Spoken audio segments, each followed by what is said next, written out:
Sa bisa ng Proclamation 524, taunang ginugunita ng bansa ang National Rice Awareness Month tuwing buwan ng Nobyembre na pinangungunahan ng Department of Agriculture o DA at kaakibat na ahensya gaya na lang ng Philippine Rice Research Institute o PhilRice. Yan ay upang bigyan ng importansya ang bigas na ginagawa at inaani ng mga magsasaka sa Pilipinas.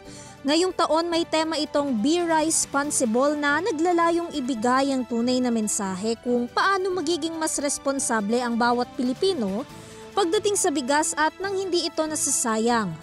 Ayon sa mga opisyal ng PhilRice, bahagi ng taunang selebrasyon ang paghikayat sa mga mamimili na tangkilikin ang sariling atin at dapat bigas ng Pilipinas ang bilhin.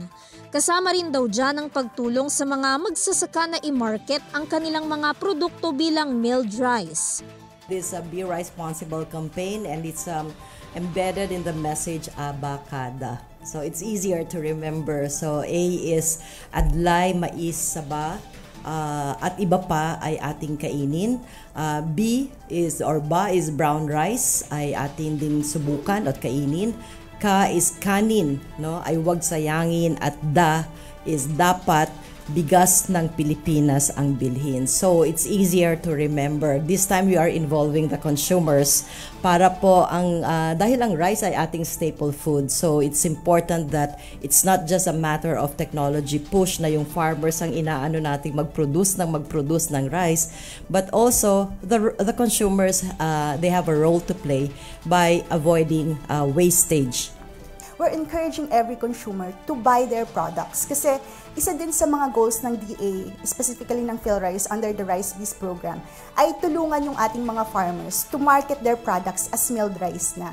Instead na ibenta nila as fresh palay sa farm gate. Bilang bahagi rin daw ng kanilang pagsisikap na matulungan ng mga magsasaka na mabili ang kanilang mga bigas, gumagawa na rin daw sila ng paraan upang malagyan ng Philippine Rice label ang bawat local rice sa bansa na ibinebenta upang mas madaling maikumpara ng mga mamimili ang local at imported rice.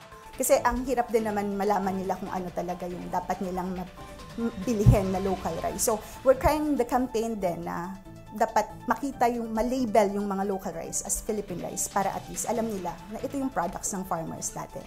Sa tala ng DA PhilRice, 2 tablespoon of rice ang naaaksaya mula sa bawat individual araw-araw na maaari raw sanang mapakinabangan pa ng nasa mahigit 2 milyong Pilipino. Kung susumahin din daw ang naaaksayang mga bigas, aabot ang halaga niyan sa mahigit 7 milyong piso. Para sa UrTV News, Vanessa Cleofa sumasaludo sa bawat Pilipino.